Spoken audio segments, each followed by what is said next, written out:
Bonjour et bienvenue à l'émission Chrétien comme Christ. Le thème de notre émission aujourd'hui est « En haut de l'affiche ». Alors Christine, qu'est-ce que ça signifie bien? Eh bien, on va voir justement dans Matthieu chapitre 4, on est en train de voir un peu les tentations de Jésus. Donc Jésus qui a été emmené par le Saint-Esprit dans le désert pour qu'il soit tenté par le diable. Et à partir du verset 5, on a la deuxième tentation qui nous dit « Le diable le transporta dans la ville sainte, le plaça sur le haut du temple et lui dit « Si tu es fils de Dieu, jette-toi en bas. Car il est écrit, il donnera des ordres à ses anges à ton sujet, et ils te porteront sur les mains, de peur que ton pied ne heurte contre une pierre. » Jésus lui dit, il est aussi écrit, tu ne tenteras point le Seigneur ton Dieu. Alors pour un petit rappel, dans la première tentation, où le diable voulait que Jésus transforme les pierres en pain, Jésus a répondu en citant la parole de Dieu. Et ici, le diable va le tenter en citant lui-même la parole de Dieu. Mais il ne va pas tout dire. Oui, et puis il la prend hors contexte. Mais moi, je me pose la question, mais pourquoi est-ce qu'il l'a emmené en haut du temple? Parce que c'est quand même symbolique. Ça représente quoi? La ville sainte, le temple, je veux dire, c'est dans le texte, donc ça doit avoir une raison. Oui, parce que le temple, c'est là où Dieu réside en Israël. Il réside dans son temple. David avait ce désir de construire un temple. On sait que c'est Salomon qui va le construire, mais il disait moi j'habite dans un palais, et puis Dieu il habite sous une tente. Alors construisons-lui un lieu pour le mettre, pour qu'il soit bien, mieux que moi-même. Parce que là aussi, David reconnaissait que Dieu était au-dessus de tout, qu'il était celui qui avait tout en main, qui était le roi des rois, le Seigneur des seigneurs, que Dieu était tout-puissant. Il est en train de reconnaître sa souveraineté en disant je vais lui construire un palais bien meilleur que le mien. Et effectivement, il a construit un temple énorme avec cette tour du temple sur lequel il l'amène, qui était à 91 mètres de haut. Et c'est là que le diable l'amène pour dire écoute, vas-y, saute, et puis tu n'auras pas de problème. Donc c'est un petit peu comme si le diable il disait tu es au-dessus du temple, tu es au-dessus de tout ça, c'est ça? Absolument. Exactement. Oui. En fait, il dit si tu es fils de Dieu, là c'est ton domaine. Le temple, c'est ton palais, donc tu peux très bien aller au-dessus. Et quelque part, le diable essaie de le faire devenir au-dessus de Dieu, quelque part aussi. Mais en disant, non seulement tu es là en haut, mais en plus, si tu te jettes en bas, il n'y a aucun problème puisque des anges vont venir te porter. Donc vas-y, prouve qui tu es. En fait, c'était ça qu'il voulait dire. Prouve au monde qui tu es vraiment. Donc, au fait, c'est un questionnement sur l'identité de Jésus. Oui. C'est de pouvoir prouver, c'est un petit peu ce qu'on retrouve aujourd'hui un peu partout d'ailleurs, c'est de devoir prouver qui on est, prouver notre valeur. Et le diable se dit, Jésus va vouloir faire la même chose, il va vouloir prouver sa valeur. Et Jésus refuse. Alors, pourquoi? Pourquoi est-ce qu'il refuse de prouver sa valeur? Il y a une chose quand même que le diable est en train de faire, c'est que il veut détourner Jésus de la croix. Il veut le détourner de son objectif initial, c'est-à-dire d'aller à la croix mourir pour nous, d'être l'agneau de Dieu qui ôte le péché du monde, comme on le trouve dans l'évangile de Jean. Et c'est pour ça qu'il va lui dire, mais comme tu le disais très bien, tu es au-dessus de tout, t'as pas besoin de faire ça, tu vas voir, fais un exploit, cet exploit-là va te rendre célèbre, tu auras l'autorité, tu auras l'adulation de tout le monde, parce que tu vas faire un exploit formidable, et les gens vont dire, waouh, alors c'est vraiment lui le Christ, quoi. Et en fait, Jésus n'est pas venu avec cet état d'esprit-là, il est venu avec un état d'esprit de « je vais servir, je vais servir mon Dieu ». Je vais servir, je suis venu pour servir, sauver et servir et sauver. Ça, c'est l'objectif de Jésus. Oui. Ouais, ça me rappelle un peu cet autre passage où vous disiez, mais si tu es le Fils de Dieu, fais des miracles, prouve qui tu es quelque part. Et jamais Jésus n'a voulu rentrer dans ce jeu. Il a jamais dit je vais prouver qui je suis, je vais prouver ma valeur, je vais prouver que Dieu m'appelle. Et c'est la deuxième fois que le diable dit tu es le fils de Dieu. Hein. Si tu es le fils de Dieu. Si tu es le fils de Dieu, donc quelque part, à chaque fois, il revient sur l'identité. Est-ce que ça veut dire que si Jésus a été attaqué sur son identité, est-ce que ça veut dire que l'identité, c'est quelque chose qui est le plus attaqué aujourd'hui? C'est là où, quelque part, les gens ont le plus de doutes, même les chrétiens, sur leur identité, qui ils sont, ce qu'ils peuvent faire, etc. Absolument. Et même quand on est chrétien, le diable, il va essayer aussi de nous faire douter de notre salut. Et si on n'est pas fondé sur la parole de Dieu, eh bien, on va se poser des questions de qui on est, de l'autorité qu'on a ou qu'on n'a pas. Est-ce que je peux faire ceci? Est-ce que je peux pas le faire? Mais c'est important, justement, Jésus, il va rester fondé sur ce que Dieu dit, sur qui il est, parce qu'il sait qu'il est. Il sait d'où il vient, il sait qui est son père, il a vraiment cette relation intime avec son père que personne ne peut lui enlever. Mais il ne va pas essayer de le prouver, parce qu'il dit, c'est pas le moment, je ne suis, comme le disait Pierre, c'est pas le moment pour moi de démontrer qui je suis. Pour moi, le moment, c'est de servir, et la Bible dit qu'il n'est pas venu avec comme proie à arracher d'être égal à Dieu, c'était pas son but, mais son but c'était vraiment de venir dans l'humilité et de servir Dieu dans l'obéissance pour aller jusqu'au bout, pour permettre que justement il soit mis à la croix et qu'il paye pour nos péchés. Là où le diable croira avoir gagné, mais où il aura complètement perdu. Mais ici, ce qu'il dit, il essaye effectivement de nous attaquer, nous aussi, sur notre identité. Et la seule façon de résister, c'est comme Jésus, vraiment de nous réfugier, je veux dire, dans la présence de Dieu et de nous confier sur ce que sa parole dit. Oui, puis il l'attaque sur son identité. Et ensuite, il continue avec quelque chose qui, encore une fois, n'a pas l'air si mauvais que ça, quelque part. C'est « jette-toi du haut du temple ». Bon, alors ça, c'est pas bien, mais il a quelque chose de la parole de Dieu pour appuyer. Il a un argument. Il dit, mais de toute façon, tu peux sauter, c'est pas grave. Il y a des anges qui vont te rattraper. Il est écrit. Il y a des anges qui vont te rattraper. Donc, ne t'inquiète pas. Quelque part, qu'est-ce que tu as à perdre? C'est pas si important. Et moi, je me dis, mais souvent, c'est ça aussi. Le diable, il essaie de nous pousser à faire des folies, à faire des folies en disant, ah mais non mais vas-y, fais-le, de toute façon c'est pas grave, si tu te trompes, Dieu va t'aider, Dieu va rattraper le coup. Et beaucoup de personnes aujourd'hui ont gâché leur vie, ont tout perdu, etc.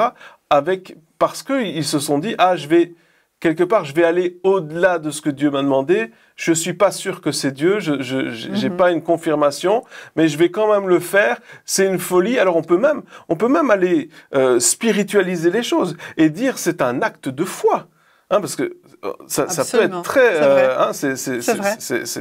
c'est détourné comme manière de penser, mais ça peut vraiment aller jusque-là. Et il y a des personnes qui au nom de Dieu, quelque part, au nom d'une spiritualité élevée, font des choses qui sont totalement folles et qui ne sont pas du tout de Dieu, mais on se dit, ah, mais Dieu va bénir le fait que je prenne des risques pour lui.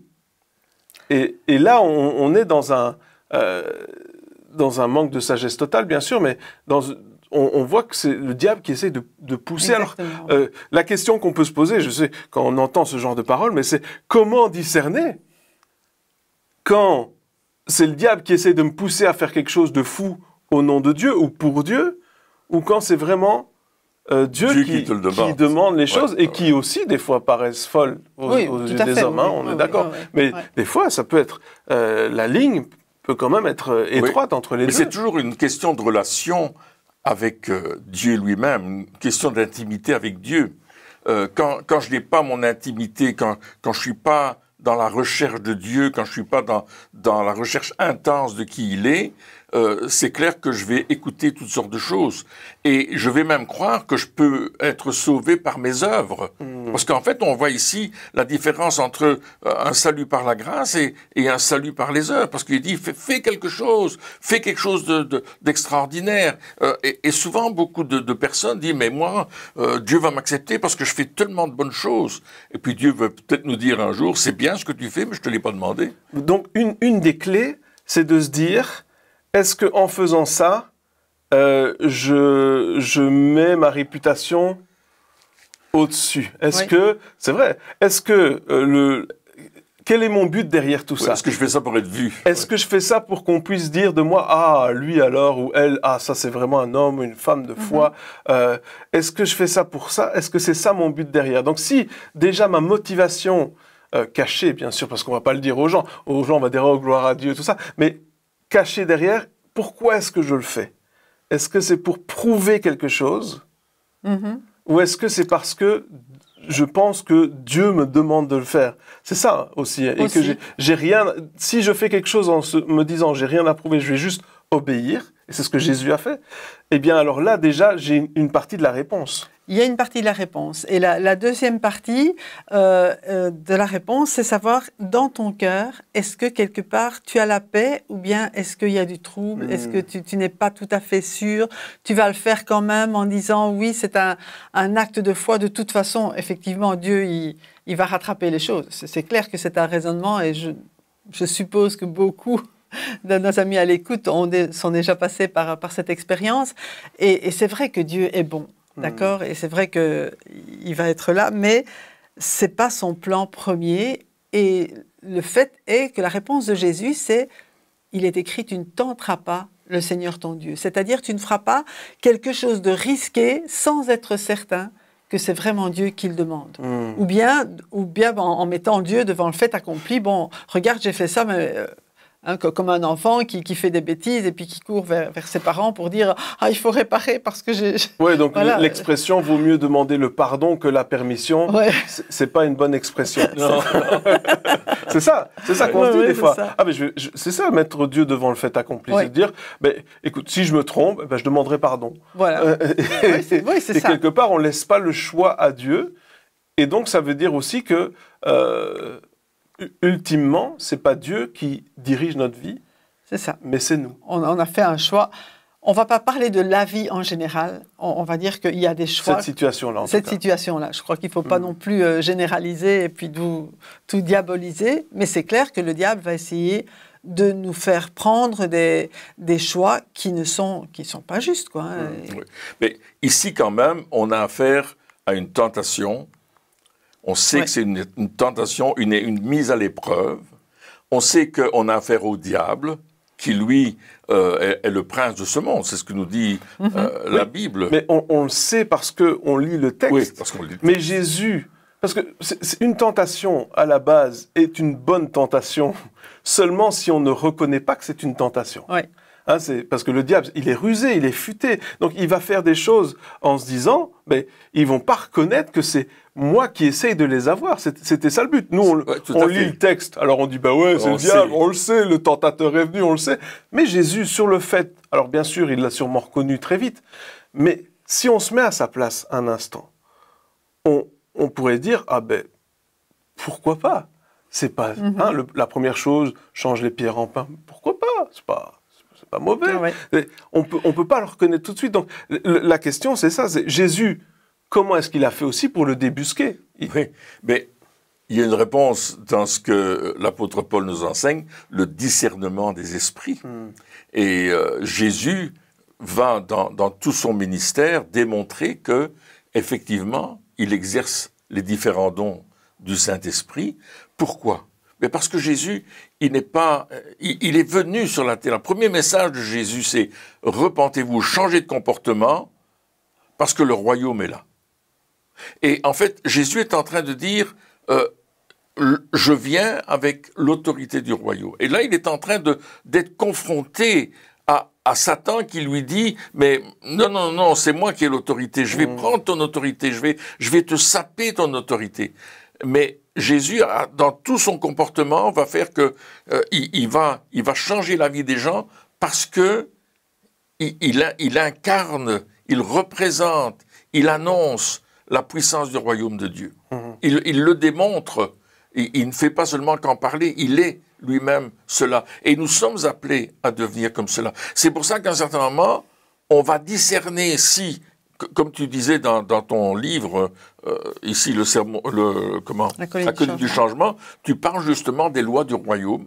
Et effectivement, dans cet évangile de Matthieu, on découvre que Jésus nous entraîne dans ce chemin-là.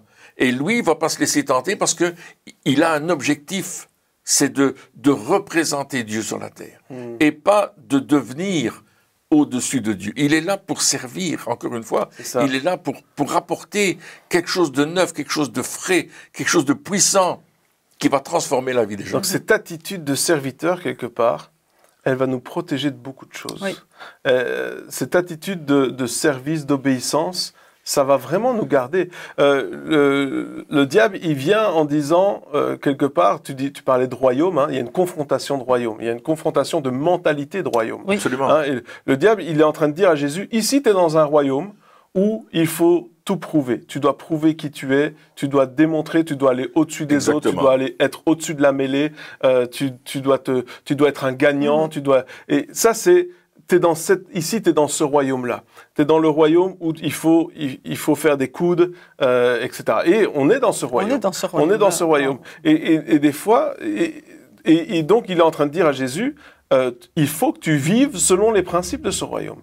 Et c'est ce que beaucoup de chrétiens, d'enfants de Dieu, encore aujourd'hui, font. C'est-à-dire que malgré le fait qu'ils sont sauvés, qu'ils ont eu le salut par la grâce, etc., ils continuent à vivre en fonction de la mentalité du royaume de ce monde, en disant, mais voilà, moi je dois prouver absolument. Et ça se reflète aussi dans l'Église, ça se reflète dans des cellules de maison, ça se reflète un peu partout. Alors que Jésus, il vient et il dit au diable, non, moi c'est pas mes principes et c'est pas comme ça que je fonctionne. Moi je suis là pour servir, c'est ce que tu viens de dire, je suis un serviteur, je suis là pour obéir, c'est ce que toi t'as dit, donc, et je sais qui je suis et j'ai pas besoin de le prouver.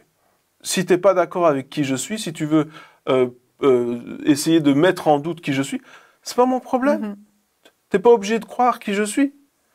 Mais moi, je le sais et je m'appuie sur la parole de Dieu.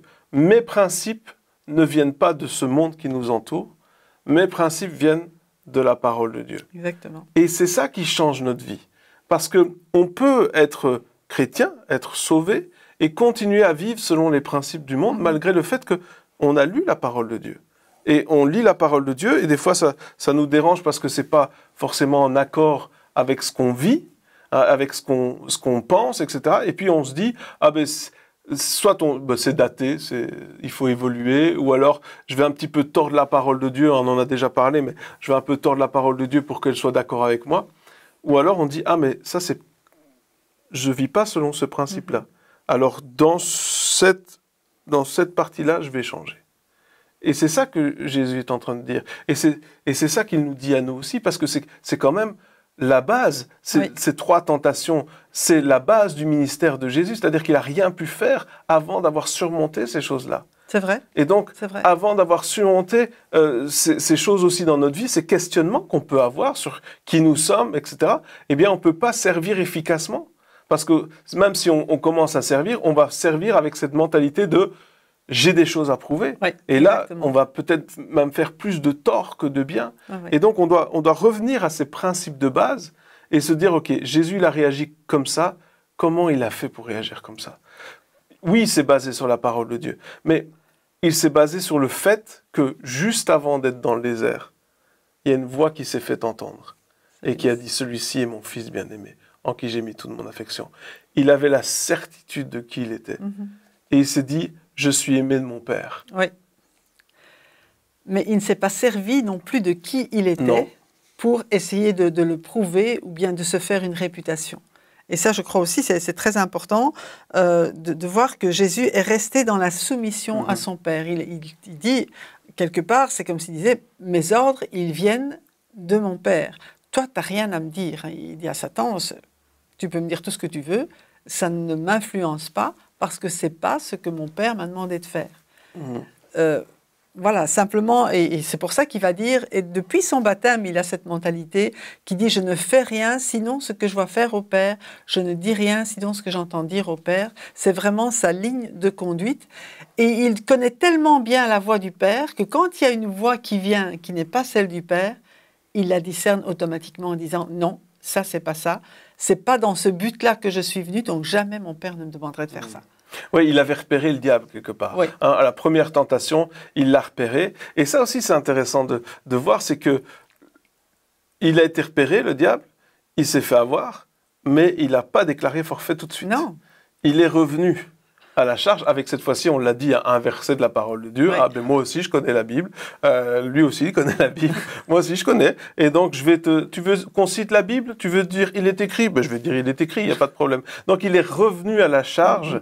Et ça aussi, c'est peut-être une clé pour nous, de savoir que c'est pas parce qu'on a une victoire sur une tentation ou sur un mensonge du diable que forcément, c'est fini. Hein, il peut revenir après avec un petit quelque chose de supplémentaire en disant mais j'ai un passage biblique, j'ai quelque chose qui peut appuyer ce que je viens de dire. Ouais. Mais là, il va le retirer du contexte et il va vraiment manquer de dire tout le passage. Et ça, c'est important aussi parce que beaucoup on fait des choses avec un verset biblique sans lire le contexte. Et c'est vraiment, pour avoir la pensée de Dieu, c'est important d'avoir le contexte. Et justement, le psaume 91, le premier verset du psaume 91, dit « Celui qui demeure à l'abri du Très-Haut repose à l'ombre du Tout-Puissant ». Donc la première chose, c'est d'abord de demeurer à l'abri du Très-Haut. Ça, c'est clair que le diable ne l'a pas dit. Et en plus, le verset qui suit, ils te porteront sur les mains, c'est « Tu marcheras sur le lion et sur la vipère, tu piétineras le lionceau et le dragon ». Ça, le diable, il ne l'a pas dit non plus. Oh, donc c'est lui. Ça ne l'intéressait pas du tout. Donc, c'est important pour nous, parce qu'il y a, vous savez, il y a des doctrines qui circulent avec un verset, avec un autre verset. C'est important de revenir au contexte, et bien de chérir la parole de Dieu, justement, pour rester dans ce que Dieu a pour nous. Et pas seulement le contexte, mais l'ensemble de la parole qui ne se contredit pas, mais qui montre que une chose est vraie. Et par exemple, ici, on parle de la vipère, du lionceau, du dragon. On voit que ce sont des animaux qui déchirent la vie, qui peuvent faire du mal. Et justement, il est écrit que le diable est comme un lion rugissant, cherchant qui il va dévorer. Et je regardais un peu comment les lions travaillent. Les lions, ils t'isolent toujours du troupeau. Et ils isolent la brebis ou l'animal le plus faible. Et puis, ils le traquent jusqu'au moment où ils peuvent l'attraper. Et c'est exactement ce que le diable est en train de faire. Il est en train d'essayer d'isoler Jésus des gens avec qui il est là, mais aussi de l'isoler par rapport à la parole de Dieu. C'est pour ça qu'il ne prend que des passages pour essayer de contrôler sa vie et pour essayer de le faire tomber définitivement. Donc il va l'entourer comme ça, il va essayer par toutes sortes de moyens de le faire désobéir à ce que Dieu lui demande et de lui faire des choses que Dieu n'a jamais demandé, que le Père ne lui a jamais demandé de faire. Parce que comme tu disais, Jésus disait qu'il faisait ce qu'il voyait faire au Père. Ouais. Donc là aussi, cette communion, cette relation intime avec Dieu est importante pour nous empêcher justement de nous dévier. Père, qu'est-ce que tu me dis? De quoi tu me parles? On peut, devant la tentation, devant l'épreuve, quand on sait que c'est difficile, qu'on ne comprend pas ce qui se passe, on n'a pas toujours compris qu'on était dans l'épreuve, mais on peut dire, waouh, papa, qu'est-ce que tu me dis? Ouais. Et Dieu va nous parler par la parole. Ouais, c'est intéressant ce que tu dis, parce que le diable il essaie de nous isoler. Hein. Mais, donc il le met en hauteur, mais en le mettant en hauteur, Jésus réalise peut-être pas tout de suite que il est aussi isolé. Et des fois, le diable fait la même chose, il nous pousse vers le haut. C'est vrai. Mais on réalise pas, on se dit « Oh, chouette, alors je suis en haut, j'ai réussi, j'y arrive. » Mais on réalise pas que on est tout seul. Et on est tout seul, et c'est là aussi, on parlait de comment savoir si c'est une bonne décision. Eh bien, quand on est tout seul, on n'a plus personne à qui parler, plus personne à qui demander des conseils, plus personne pour demander de prier avec nous pour certaines choses, etc. Et donc, c'est là aussi où on est vulnérable, on est prêt à prendre peut-être des mauvaises décisions à ce moment-là. Mais Jésus n'était pas tout seul, parce qu'il avait cette communion avec le Père. Ouais. Et nous, c'est pareil. Donc même si le diable essaie de nous isoler, même si, parce que les tentations, elles viennent pas quand on est ensemble, les tentations, elles viennent quand on est seul, quand il y a personne qui regarde, quand on est loin de... C'est là que ça vient le plus souvent. Et donc, on peut se dire, ah mais non, mais là, on est tout seul. Mais non, on a cette communion avec le Père, et lui, il va nous aider. Et je suis sûr que on peut se dire, ah oui, mais waouh, Jésus, il connaissait toute la parole de Dieu, c'est pour ça qu'il a réussi à réciter ce passage. Et alors on va se dire, ah oui, mais moi je la connais pas aussi bien que lui, j'aurais jamais trouvé ce passage-là, même si on l'avait lu, hein, on connaît ce passage, tu ne tenteras pas le Seigneur ton Dieu, genre, on a dû le lire, mais ce qu'on réalise pas, c'est que c'est le Saint-Esprit qui a inspiré Jésus. Oui. Absolument. Et le même Saint-Esprit est là avec nous aussi. Et donc, c'est lui aussi qui va nous aider lors des tentations. Jésus, s'il a réussi à le faire, c'est à cause de cette communion avec Dieu. C'est pas parce qu'il avait toute la sagesse et toute la connaissance. Alors, bien sûr, il connaissait, mais il fallait citer le bon passage au bon moment. Et ça, c'est le Saint-Esprit qui nous aide à le faire. Donc, dans ces tentations de Jésus, ce qu'on doit réaliser aussi, c'est que même si on passe par là, eh bien, on peut s'en sortir parce que le Saint-Esprit est là avec nous. Exactement. Et il n'y avait pas que Jésus qui pouvait s'en sortir. Et comme tu dis, même si on passe par là, ça nous rappelle que Jésus est passé par toutes les tentations que nous pouvons connaître. Et il fallait qu'il passe par là justement pour aussi nous montrer, nous donner l'exemple de comment réagir dans ces tentations et savoir que lui, il en est sorti vainqueur et qu'à travers cela, il nous donne aussi la victoire. Vraiment cette possibilité de vaincre le diable, autant dans nos pensées que dans toutes les circonstances. Oui, on va apprendre à être des plus que vainqueurs en Jésus-Christ, parce qu'on va d'abord connaître la parole, on va la lire, la méditer, ce qui est important, parce que de plus en plus aujourd'hui, les gens ne lisent plus la parole de Dieu.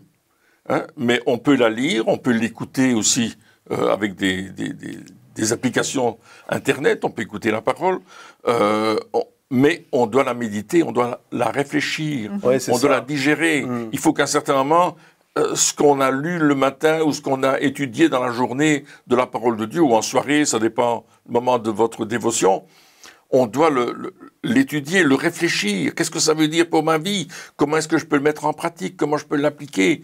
Et ça va me rendre plus fort. Le fait que je vais commencer à méditer cette parole et que je vais voir comment je peux l'appliquer ou comment je peux changer quelque chose dans ma vie à cause de la parole de Dieu, ça va me rendre plus fort. Et quand je vais être soumis à une épreuve, à une tentation, je vais tout de suite, le Saint-Esprit va me rappeler les choses.